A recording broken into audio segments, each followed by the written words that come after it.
São 3 as modalidades do produtor rural. A primeira delas, está vendo aqui, corresponde a 85%, né, dos produtores rurais do Brasil têm as terras, as propriedades registradas no seu CPF, na sua pessoa física. Contabiliza também as despesas no seu CPF ou no núcleo familiar, né? O patriarca, a matriarca, filhos, netos, genros, nora, irmãos, primos, dentre outros, né? Então, tudo é feito no CPF do produtor, na pessoa física dele. Ele não constitui uma pessoa jurídica. Tá tudo no CPF dele. Tanto a propriedade como a produção, o empreendimento econômico, todo em seu CPF. E vejo colegas aí que às vezes aconselham, não, você não pode fazer essas coisas no seu CPF, isso é muito amador, você tem que fundar uma empresa e tal. Cuidado com esse conselho, né? Nem sempre isso é verdade, porque o produtor rural, ele vive um mundo muito diferente do empreendedor urbano, né? Ele tem vantagens tributárias, né, nessa sua pessoa física, que são assim bem atraentes, né? Então, em muitas situações é adequado que ele fique na pessoa física, né? A segunda modalidade é o produtor tem apenas o faturamento da sua atividade na pessoa física, né? Toda sua movimentação econômica está na pessoa física, mas o seu patrimônio, as suas áreas rurais, né, as suas terras, estão na pessoa jurídica, a holding rural, né, que é muito comum, a gente vai orientar o produtor rural, aconselha a fazer um planejamento sucessório, né? E aí tem o nosso GESMAR, que é o especialista no assunto, planejamento sucessório, a montagem de uma holding, a proteção do patrimônio, a proteção do legado, né, do produtor rural, e fazemos uma holding para ele, para que ele coloque o seu patrimônio numa holding familiar, né? Mas a atividade ela continua, a atividade econômica continua no seu CPF. Nós temos aí uns 10% de produtores nessa situação, o que é uma situação que merece uma certa cautela, certo cuidado, porque a Receita Federal tem um entendimento de que uma área rural, digamos assim, improdutiva, ou seja, essa fazenda, então, ela serve para quê? Essa pessoa jurídica, para que ela serve? Então, ela aí começa a inventar formas de tributar, né, essa área, essa holding, né, entendendo que ela não tem atividade, né? Então, nós temos também, faz parte do nosso planejamento, esse estudo, né, se isso é vantajoso para o nosso cliente ou não. Então, aqui, o produtor rural está visando, quando a gente faz uma holding para ele, etc., ele está visando a sua proteção patrimonial e o seu planejamento sucessório. E esse produtor, ele está obrigado a realizar as atividades econômicas na sua PJ, nessa holding, né, ou nesse grupo de empresa, nesse grupo econômico, né? Não, ele não está obrigado a ter a sua atividade, ele tem que ter algumas cautelas, né? Exatamente essa questão do não dar a entender que ele está com um patrimônio paralisado, inútil, né? Sem qualquer finalidade empresarial, né? Mas ele pode ter as atividades no seu CPF, né? O produtor rural, pessoa física, está sujeito a um regime tributário muito favorável, então por isso que muitas vezes ele prefere ficar, né, na pessoa física. O que fazer, como fazer então? Então, uma opção é que as áreas sejam cedidas em comodato, contrato não oneroso, para que a tributação continue na sua pessoa física, né? Ou seja, mostrar para o fisco que houve uma destinação para o patrimônio, né? Houve uma finalidade nessa holding, e o que permite com que o produtor continue com a movimentação econômica na sua pessoa física, né? E uma terceira modalidade, são poucos, né? Pouquíssimos produtores estão nesse modelo, que é tudo na pessoa jurídica, 100% na pessoa jurídica, né? O patrimônio está na holding, o faturamento da sua atividade, bem como as áreas rurais, tudo está na pessoa jurídica, né? E aí temos que ter uma contabilidade, departamento jurídico e administrativo bem alinhados, né? Então, é um formato empresarial que dá mais trabalho. Por isso é que são poucos que estão nessa situação, nessa terceira modalidade de produtor rural. E uma das vantagens do produtor rural é poder escolher qual o regime de apuração do seu lucro, né? Você vê que é a única pessoa física que eu saiba, que eu conheça no Brasil, que pode escolher regimes de tributação, né? É diferente, portanto, do empresário urbano, que só pode fazer essa escolha dentro de uma pessoa jurídica. Não, o produtor rural não. Ele, como pessoa física, vai escolher regimes, pode escolher regimes de tributação diferentes. Então, dessa forma, o produtor rural pode exercer sua atividade empresarial na sua pessoa física, que denominamos regime de apuração do lucro, né? Então, talvez seja o único segmento econômico e que talvez seja mais vantajoso, né, operar na pessoa física do que na pessoa jurídica, né, na maioria dos casos. Então, uma das formas do produtor rural apurar sua tributação é um sistema que a gente, por influência da linguagem empresarial, né, a gente apelida, a gente traz para cá, embora ela não conste da lei, né, mas a gente usa esse apelido de lucro real. Então, no lucro real seria aquele produtor pessoa física, que faz um livro caixa, como muitos profissionais liberais antigamente faziam, né, fazer um livro caixa, que ele vai contabilizar ali toda a sua receita, contabilizar toda a sua despesa, né, e confrontando as duas grandezas, receitas e despesas, ele apura a tributação, oferece a tributação, né, sobre essa diferença, que é o seu lucro, né, essa diferença entre receitas e despesas.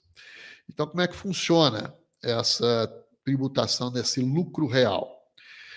Ele contabiliza sua receita, subtrai a despesa, encontra seu lucro, sua margem de lucro, e ali ele emprega a mesma tabela imposto de renda de pessoa física, que a gente já conhece lá da Receita Federal, tal, né? Faz o cálculo, está submetido a uma alíquota progressiva, né, de até 27,5%. Então, hoje, cerca de 90% dos produtores rurais optam pelo lucro real, né? Então, o lucro real, também denominado livro caixa, né, o pagamento de imposto de renda e a contribuição social, incidem sobre um lucro efetivo, ou seja, sobre um lucro efetivamente calculado, que é complexo, que é trabalhoso, não tanto quanto nas pessoas jurídicas, mas dá um pouco mais de trabalho. Você está vendo aí uma tabela que a gente já conhece, que é a tabela progressiva mensal para o imposto de renda da pessoa física, né? É a tabela que está vigorando desde maio deste ano. Vejam só as faixas de incidência. Até R$ 2.112 mensal, nós temos uma isenção. Aqui não há imposto de renda, né? Aí vem uma segunda faixa, de 2.000 e pouco até 2.800. Aí vem a primeira alíquota, que é de 7,5%. De 2.800 e pouco até 3.700 e tanto, nós temos a segunda faixa de incidência, 15%. Depois vem a 3.700 e tanto, até 4.600, a terceira alíquota, 22,5%. E se você for realmente rico, um abastado, um príncipe encantado, ganhando mais do que R$ 4.664 por mês, né? Além de ser um bom partido, você estará submetido a uma alíquota de 27,5%. Eu já vi, enquanto eu fui professor, quando eu fui professor do mundo universitário, né, foram 27 anos, era muito comum um aluno chegar para mim e dizer que, por exemplo, que recusou uma promoção. Eu estou no emprego tal, e recusei uma promoção. Mas recusou por quê? Você não pode recusar uma promoção, você tem que progredir. Porque eu ia cair numa faixa mais alta de imposto de renda e eu ia acabar ganhando menos. Aí eu tinha que explicar, meu querido, isso não existe, tá? Não existe, porque a tributação, o imposto de renda da pessoa física, ela é por faixas. Então, por exemplo, se você ganha R$ 2.500, né, e passa a ganhar R$ 3.500, o que vai acontecer com o seu salário? Ele não vai pular todo ele de 7,5 para 15, não é assim que funciona. Até 2.112 isento. Aí você vai ter a sua segunda faixa, 2.112 até 2.800, que vai continuar com a alíquota que você está habituado, de 7,5%, e os 15% vão incidir apenas sobre aquilo que exceder de 2.800 até os 3.500 aqui do nosso exemplo. Quando eu explicava isso, ele tomava um susto. Meu Deus, então a gente não regride, não passa a ganhar menos? Não, nunca. Isso nunca vai acontecer, justamente porque a tributação ela é por faixas. Por faixas. Ah, professor, então quer dizer que nós temos 4 faixas de incidência mais a de isenção. Então nós temos que fazer 5 cálculos para saber quanto que eu vou pagar de imposto de renda. Eu tenho que fazer 5 cálculos? Eu falei, não, você não precisa fazer 5 cálculos.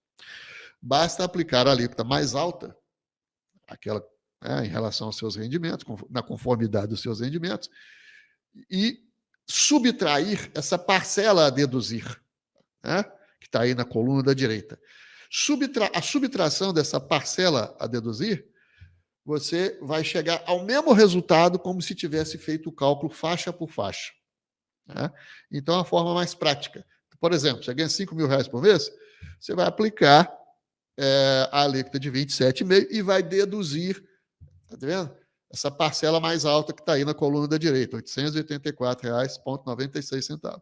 E aí você chega no mesmo resultado a que chegaria se tivesse feito o cálculo por faixa.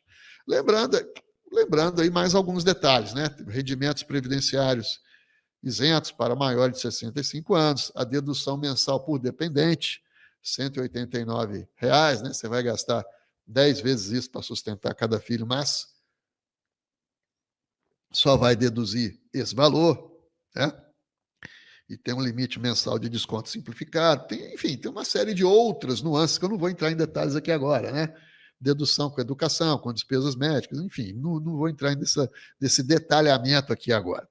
Então, essa tabela, aqui você está vendo um recorte mensal da tributação pessoa física, e nós vamos trabalhar no encontro de hoje com a perspectiva anual. Então, levando essa tabela para uma perspectiva anual, nós temos uma isenção até 24 mil e poucos reais por ano, e a alíquota mais alta vai ser a partir de ganhos acima de 55 mil reais. Aí cai na alíquota de 27,5%, com uma parcela a deduzir de 10.500, ok?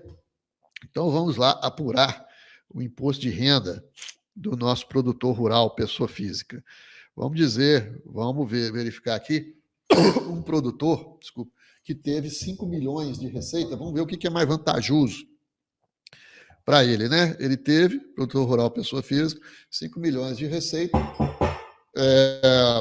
ao longo do ano. Ele fez o livro caixa, ele contabilizou 4,5 milhões de despesa. Então, esse produtor, ele tem 500 mil de lucro efetivo, de lucro real. Vamos aplicar a tabela a esse produtor, a tabela progressiva no caso dele é 27,5, né?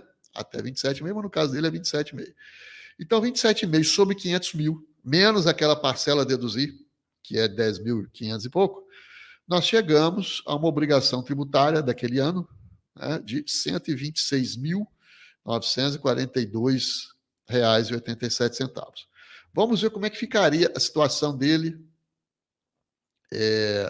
porque com 5 milhões de receita e 500 mil de lucro, significa que ele está com uma margem de lucro de 10%, certo? 10%. Como é que ficaria a situação dele no lucro presumido? Veja aí na coluna da direita, 5 milhões de receita. No lucro presumido, a presunção legal é diferente da pessoa jurídica. Lá na pessoa jurídica nós temos aqueles percentuais de 8%, de 32%. Para o produtor rural pessoa física, o lucro presumido é 20%. 20% do faturamento, certo? Então, a lei presume que 20% do faturamento é lucro. Então, 20% de 5 milhões, o lucro, a base de cálculo é 1 milhão. 1 milhão de reais de lucro presumido. Aí nós vamos aplicar as mesmas alíquotas. Né? Aplicando a alíquota de 27,5% menos a parcela a deduzir, a gente chega a uma obrigação tributária de R$ 264.442,87. Então, que é bem mais alta, né? Aproximadamente aí o dobro do lucro real. Então, para esse produtor rural, é mais vantajoso ele ficar no lucro real, É mais trabalhoso, mas é mais vantajoso, né? Tem que fazer o livro caixa, mas é mais vantajoso. Por que é mais vantajoso? Porque a margem de lucro dele é 10%. Então não faz sentido nenhum, né? Se ele tem uma base real, efetiva, de 10%, não faz sentido nenhum ele entrar numa base de cálculo de 20%, que é a base de cálculo 2 vezes maior do que a sua base real. Então, quando é que o lucro presumido é vantajoso? Quando o empresário, o produtor rural, tem uma margem de lucro superior a 20%. Se ele está tendo 30% de lucro, então ele não vai fazer lucro real. É preferível ele entrar no lucro presumido e apurar a 20%. Mais vantajoso. Então, daí a importância do planejamento tributário, né, e da escolha adequada, da escolha correta do regime para esse produtor.